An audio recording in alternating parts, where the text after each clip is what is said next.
আন্দোলন করতে কেউ ভয় পাবে না, সত্য কথা বলতে ভয় পাবে না। তো সেই জায়গা থেকেই হচ্ছে সংস্কারের প্রয়োজনটা বারবার কেন আমরা ইগনোর করছি, কারণ আমরা আসলে ময়না দ্বীপটাকে এখনো কল্পনা করতে পারছি না, ওই বনবাসের দ্বীপটাকে এখনো কল্পনা করতে পারছি না। ওখানে যে আমার সাগর কন্যা আছে, ওইটা যেদিন এই দেশের মানুষ বুঝবে যে ওইখানে আমার বাংলাদেশটা আছে। ওই যে একটা আপনার একটা রোমান্টিক গান আছে না, যে আমি কাউকে বলিনি সে নাম, কেউ জানে না, না জানে আড়াল, জানে কান্নার রং, জানে জ্যোৎস্নার ছায়া। কান্নার যে রং হয় না এবং জ্যোৎস্নার যে ছায়া দেখা যায় না, সেটা কিন্তু ওই গভীরভাবে ভালোবেসে না বলতে পারার যে কষ্ট, ওইটা হচ্ছে বাংলাদেশ দুই যদি এই গণ অভ্যুত্থান থেকে আমরা করতে না পারি, আমাদের এই 24-এর গণ অভ্যুত্থানের সকল মানুষকে কিন্তু ওই আড়ালে থেকে থেকে কাঁদতে হবে একদিন, সবাইকে কাঁদতে হবে, এবং এমন ভালোবাসার মতো করে কাঁদতে হবে যে এই ভালোবাসার গল্প দিয়ে আপনি আর এই বাংলাদেশ গড়তে পারবেন না। ইটস টু লেট দেন। অতএব সংস্কারের এই আলোচনাটা হচ্ছে ওই ময়না দ্বীপকে ভালোবেসে আড়ালে থেকে থেকে আমার জ্যোৎস্নার রংটাকে ম্যাটেরিয়ালি বাস্তবায়ন করার মতো, যাকে দেখা যায় না, আমার কান্নার রংটাকে রঙের দিয়ে ফুলেল করে ফেলার মতো করে জায়গা। এবং সেটার জন্য হচ্ছে কি করতে হবে, আমার রাষ্ট্রের প্রত্যেকটা প্রতিষ্ঠানে যে আবর্জনা ময়লা জমে আছে, সেই ময়লাগুলোকে সরাইতে হবে। তো সরানোর পথ কি? বাড়িতে, বিল্ডিং এ, ঘরে আমরা আমাদের কাজের লোকরা অথবা আমাদের ঘরের মানুষরা আমরা পরিষ্কার পরিচ্ছন্ন করি না, ছাপ জঙ্গল করি না? খেতে যখন নিড়ানি দিতে হয় তখন কৃষক কি করে? ময়লা পরিষ্কার করে। রাষ্ট্রের গায়ে যখন ময়লা লাগে তখন কিন্তু রক্ত দিয়ে পরিষ্কার করতে হয়। এই জন্য দেখবেন আমরা আন্দোলন করি কেন? কারণ রাষ্ট্রের পরতে পরতে ময়লা জমেছে, ওইটা ঝাড়ু দিয়ে পরিষ্কার করা যায় না, ওটা আন্দোলন করে রক্ত দিয়ে পরিষ্কার করতে হয় বারবার। এখন আপনি কতবার লড়াই করে আপনার গায়ের, আপনার আপনার দালানের, আপনার সমাজের, আপনার রাষ্ট্রের সেই ময়লা পরিষ্কার করে আপনার সেই স্বপ্নের ময়না দ্বীপটা বানাবেন? এখন এখানে লার্জলি যা বলা আছে, ফ্যাক্টসে চলে আসি, মোটা দাগে একমত। দুইটা বিষয় শুধু আমি কথা বলবো। প্রথম কথা হচ্ছে, আমি নীতিগতভাবে এবং আমার দল, আমরা দুইটা চেম্বারের পক্ষপাতী না।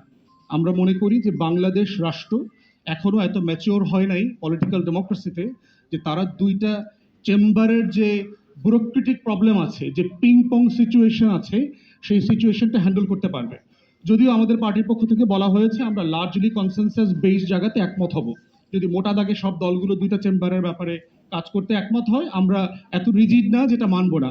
তবে রীতিগতভাবে মনে করি যে আমরা দুইটা চেম্বার এত কমপ্লেক্স হবে, এবং আমি যেহেতু ইংল্যান্ডে লেখাপড়া করেছি, প্র্যাকটিস করেছি, আমি এই লোয়ার চেম্বার এবং আপার চেম্বারের যে কমপ্লেক্সিটি, তার যে হিস্টোরিক্যাল রিয়ালিটিতে যে ডেভেলপ করেছে, সেই ডেভেলপমেন্টটা বাংলাদেশের ধারে কাছে আমরা নাই। যেই রাষ্ট্র একটা চেম্বারকে এখনো ফাংশনাল করতে পারে নাই, যেই দেশে এখনো 100 জন ভালো মেম্বার অফ পার্লামেন্ট হয়নি, সেই রাষ্ট্রে আপনি দুইটা চেম্বার কিভাবে মেনটেন করবেন? এবং আমি রিপিটেডলি বলেছি বিভিন্ন জায়গাতে যে দুইটা চেম্বার করলে যেটা হবে, দ্বিতীয় চেম্বারটা হচ্ছে মমতাজ আর হইল সুবর্ণা মুস্তফাদের, আসাদুজ্জামান নূরদের ভরণ পোষণ কেন্দ্র হবে। যারা ধরেন প্রত্যেকটা আসনে 5 জন করে নমিনেশন সিক করে একটা বড় পলিটিক্যাল পার্টির, কয়জনকে নমিনেশন দেবে? 5 কোটি 10 কোটি টেন্ডার হাঁকাইলেন কোরবানির গরুর মতো, টেন্ডার হাঁকায় 5 10 20 কোটিতে তো টিকিট তো বেচবেন, বেচার পরে তো আরো 4 জন রয়ে গেল। তখন কি করবে? এদেরকে বুঝ দিবে, আচ্ছা তোমাকে বিআইডব্লিউটি এর চেয়ারম্যান বানাই দিব, তোমারে প্রতিমন্ত্রী বানাই দিব, তোমারে উপরের চেম্বারে নিয়ে যাব। তাহলে যেটা হবে, রাজনীতিকে ঘিরে করাপশনের আমার আরো লুটপাট বাণিজ্যের একটা জায়গা তৈরি হবে, এবং ওই 100 লোকেরও কিন্তু আবার লুটপাটের ট্যাক্স ফ্রি গাড়ি, রাজুকের প্লট, ফ্ল্যাট, সুবিধা, বাটলার, এগুলো মেনটেন করবার জন্য আরো শত শত হাজার হাজার কোটি টাকা আমার ট্যাক্স পেয়ারদের জায়গা থেকে বরাদ্দ দিতে হবে। তাহলে দ্বিতীয় চেম্বার করবার জন্য আমার যে পলিটিক্যাল ম্যাচুরিটি দরকার, এইটা আমি প্রথম চেম্বারই আসলে করতে পারি। আমাদের দলের পক্ষ থেকে আমরা প্রস্তাব করেছি যে আমাদের এখন সংরক্ষিত আসন আছে শুধু মহিলাদের জন্য এবং 50, আমরা বলেছি এটাকে 100 করে দেন, এবং শুধু মহিলাদের জন্য না, এখানে মহিলা, সিভিল সোসাইটি, পিছিয়ে পড়া জনগোষ্ঠী, মাইনরিটি, উর্দুভাষী বাংলাদেশি, হরিজন কমিউনিটি, পাহাড়ি, সবাইকে এখানে আনেন। আমরা এই 100 লোকের পারফরমেন্স দুইটা সংসদে দেখি, তারা কেমন পারফর্ম করে।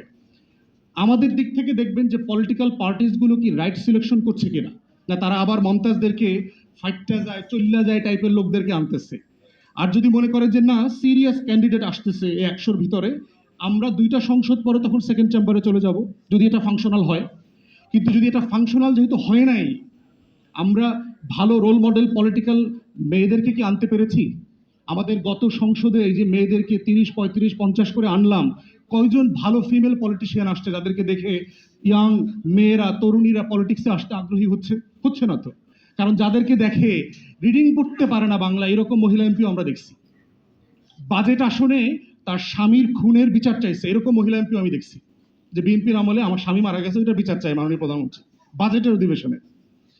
বাংলাদেশে আপনার টোটাল আমার সংসদের হিস্ট্রি আমি যতটুকু পড়েছি, আমার ডেফিনেশনে হয়তো ম্যাট্রিক্স একটু উঁচু হইতে পারে, 50 জন মেম্বার অফ পার্লামেন্ট এমপি গত 53 বছরে বাংলাদেশ প্রডিউস করে নাই, 50 জনও করে নাই। গত 53 বছরের কথা বলছি, কিন্তু এক সংসদের কথা বলছি না। পার্লামেন্ট মেম্বার বলতে যা বোঝানো হয় দুনিয়াতে, যদি হাউস অফ কমন্সের স্ট্যান্ডার্ড আমি ধরি, তার 50 জনও 53 বছরে তৈরি করা যায় নাই। তাহলে সেখানে আপনি 300 থেকে 400 নিবেন, উপরে আবার 100 নিবেন। এই যে বিশাল হাতির পাল তৈরি করছেন, এবং এটার জন্য যে হাজার হাজার কোটি টাকা লুটপাটের বাণিজ্য, পলিটিক্যাল পার্টির সিন্ডিকেটেড করাপশনের স্পেস করে দিচ্ছেন, এটা যেটা করবে, দ্বিতীয় চেম্বার তো হবেই না, বরং যে কারণে আমরা সংস্কার চাই ঠিক তার উল্টা রেজাল্টটা বয়ে নিয়ে আসবে। দ্বিতীয়ত যেটা হবে, দেখেন আরেকটা সমস্যা হলো সেকেন্ড চেম্বারের, একটা তো হচ্ছে পলিটিক্যাল পুনর্বাসন, সেকেন্ড চেম্বার আমাদের সিভিল সোসাইটিকে হত্যা করবে। একটা রাষ্ট্রের ন্যূনতম সিভিল সোসাইটির যে স্পেস দরকার, এখনই দেখেন অন্তর্বর্তীকালীন সরকার হওয়ার কারণে কি হয়েছে, দেখেন বাংলাদেশে কিন্তু এখন সিভিল সোসাইটি নাই।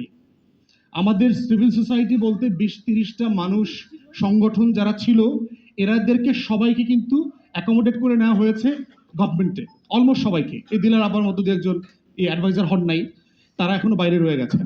তো যেটা হবে, সিভিল সোসাইটির লোকজনের ভিতরেও একটা মোটিভেশন কাজ করবে, এই দলের সাথে সেই দলের সাথে একটু খাতিল করে আমি একটু সিভিল সেকেন্ড চেম্বারে যাইতে পারি কিনা। বাংলাদেশের সিভিল সোসাইটি ধ্বংস হয়ে যাবে। থার্ড হচ্ছে, সেকেন্ড চেম্বার যেটা করবে, আমার প্রফেশনাল বডিগুলো অলরেডি ধ্বংস হয়ে গেছে। ডাক্তারদের, নার্সদের, ইঞ্জিনিয়ারদের, লয়ারদের প্রতিষ্ঠানগুলোতে যাবেন, মনে হবে একটা দলীয় অফিস। সরকারের প্রতিষ্ঠান প্রত্যেকটাতে যাবেন, শ্রমিক ইউনিয়ন, ঐক্য পরিষদ, তমুক সমুক, কর্মকর্তা কর্মচারীদের যত ট্রেড ইউনিয়ন আছে, দলীয় ব্যানারে ফেস্টুনে ভরা থাকে।